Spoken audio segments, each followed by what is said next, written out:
అందరికీ నమస్కారం. మిత్రులారా, ఆస్టియోఆర్థరైటిస్ మోకాళ్ళ నొప్పి. ఈ మోకాళ్ళ నొప్పి ఒకప్పుడు పీరియడ్స్ ఆగిపోయిన తర్వాత లేడీస్‌లో మెనోపాజ్ ఏజ్‌లో వచ్చేది. జెంట్స్‌కి అబోవ్ 50s వచ్చేది.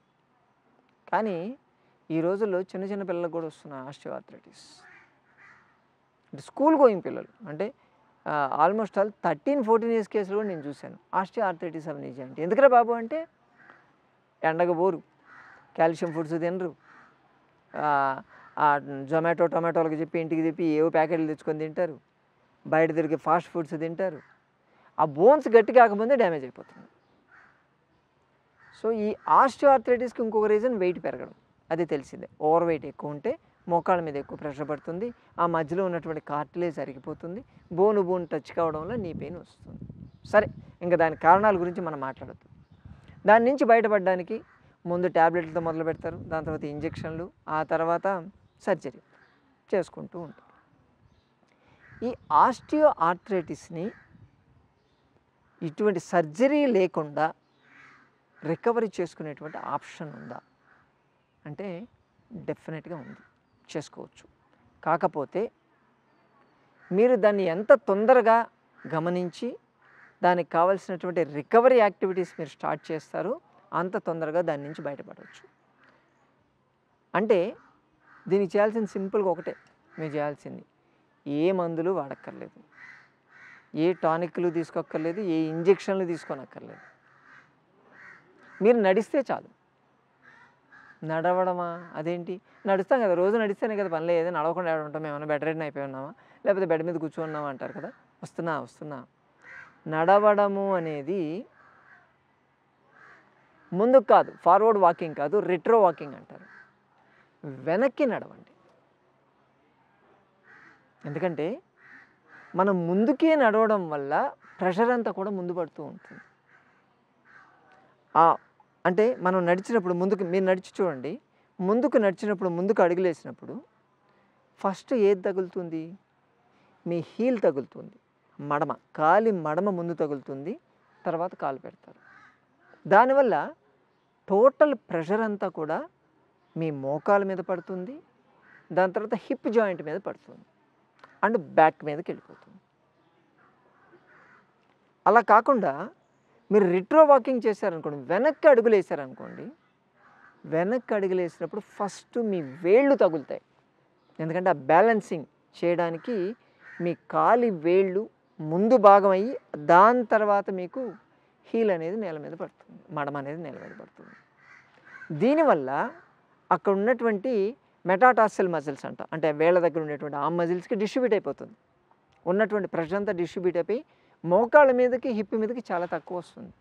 స్మూత్గా ఉంటుంది, దాని మీద వెయిట్ పడదు, చాలా ఈజీగా ఉంటుంది. హిప్ ఫ్లెక్సార్స్ అంటారు, అంటే మన థైకి ఉండేటువంటి ఫ్లెక్సర్, అంటే కాలుని మడవడానికి పనిచేసేటువంటి మజిల్స్. అలాగే వెనక ఉండేటువంటి హ్యామ్స్ట్రింగ్ మజిల్స్, థై మజిల్స్, అవి స్ట్రాంగ్ అవుతాయి. ఈ నీ ఫ్లెక్సార్స్ అంటే మోకాళ్ళు మడవడానికి పనిచేసే నీ ఫ్లెక్సార్, హిప్ ఫ్లెక్సార్స్ కాదు, నీ flexor muscles and hamstring muscles రెండు స్ట్రాంగ్ అయితే మీ మోకాళ్ళకి కావాల్సినటువంటి సపోర్ట్ దొరుకుతుంది. మీరు నడిచినప్పుడు ప్రెషర్ అనేది మోకాళ్ళ మధ్యలో ఉన్నటువంటి కార్టిలేజ్ మీద పడకుండా ఈ మజిల్ సపోర్ట్ తీసుకుని ఇవి డిస్ట్రిబ్యూట్ చేసుకుంటాయి.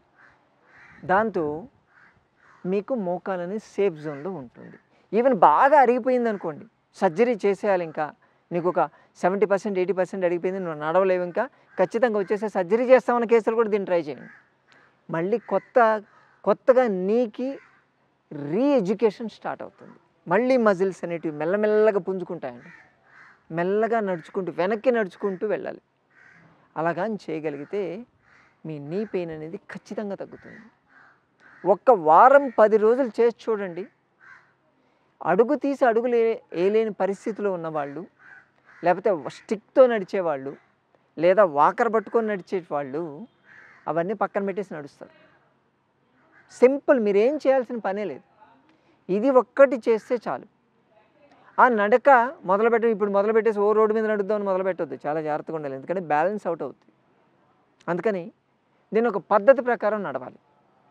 ఫస్ట్ మీరు నడిచేటప్పుడు ముందుకు 10 అడుగులు వేయండి, మళ్ళీ 10 అడుగులు వెనక్కి రండి, మళ్ళీ 10 అడుగులు, మళ్ళీ 10 అడుగులు వెనక్కి. ఒక 6 సార్లు చేయాలి. ముందుకి 6 సార్లు, వెనక్కి 6 సార్లు. అది ఒక సెషన్. ఓకే, అయిపోయిన తర్వాత పొద్దున మీకు ఎప్పుడు టైం దొరికితే అప్పుడు, మధ్యలో కనీసం ఒక 30-40 మినిట్స్ గ్యాప్ ఇవ్వండి, మళ్ళీ చేయండి. ఇలా చేస్తూ ఉంటే ట్రైనింగ్ అవుతుంది. తర్వాత కొంచెం లాంగ్ డిస్టెన్స్, అంటే ఒక 100 అడుగులు నడవాలి అని మీరు పెట్టుకున్నప్పుడు బెటర్ ఏదైనా రైలింగ్ బార్ లాంటిది ఏదైనా ఉంటే దాన్ని పట్టుకొని వెళ్ళడం మంచిది. ఎందుకంటే కాన్ఫిడెంట్గా మీ అడుగులు పడతాయి, లేకపోతే భయంగా వేయాల్సి ఉంటుంది. ఏదైనా పట్టుకున్నాం అనుకోండి, కింద అయితే పడవని కాన్ఫిడెన్స్ ఉంటుంది కాబట్టి మనం వేయగలుగుతాం. అప్పుడు మీ మజిల్స్ అనేటివి ప్రాపర్గా రియాక్ట్ అవుతాయి. 100 అడుగులు ముందుకెళ్ళి, అది కూడా ఇప్పుడు బార్ ఉంది కదా మనకు, ఇంకా ముందుకు నడిచేది లేదు, వెనక్కి నడుచుకుంటూ పోవాలి, మళ్ళీ వెనక్కి తిరిగి మళ్ళీ వెనక్కి నడుచుకుంటూ రావాలి.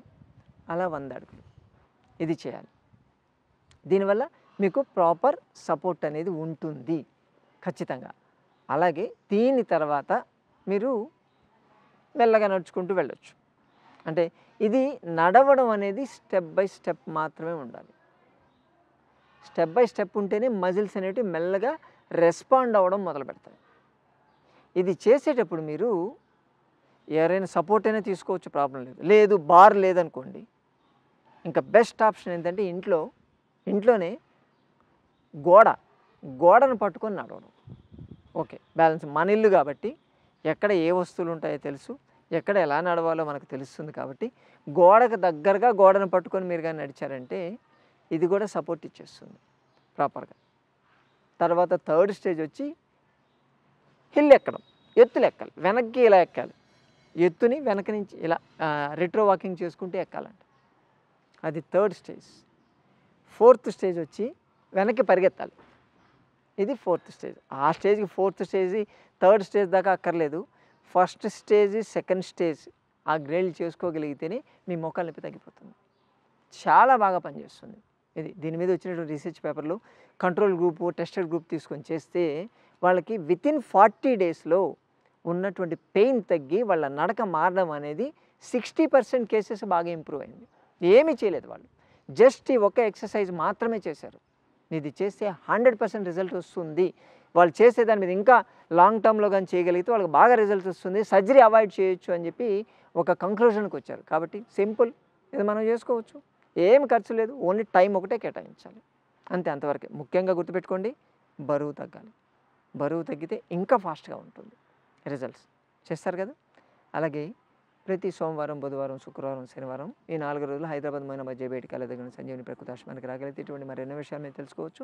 మీకున్నటువంటి ఆరోగ్య సమస్య గురించి స్వయంగా చర్చించి పరిష్కార మార్గాలు, దానికి చికిత్సా విధానాలు కూడా తెలుసుకోవచ్చు. మిత్రులారా, మర్చిపోవద్దు, ఇటువంటి పనికొచ్చేటువంటి వీడియోలు మిస్ కావద్దంటే ఒకసారి మీరు సబ్స్క్రైబ్ చేయగానే సరిపోదు, దాన్ని బెల్ ఐకాన్ నొక్కి పెట్టండి, మీకు నోటిఫికేషన్ వస్తుంది, లేకపోతే మిస్ అవుతారు ఇటువంటి. సరేనా? మరోసారి మరి వీడియోతో మళ్ళీ కలుసుకుందాం. నమస్తే.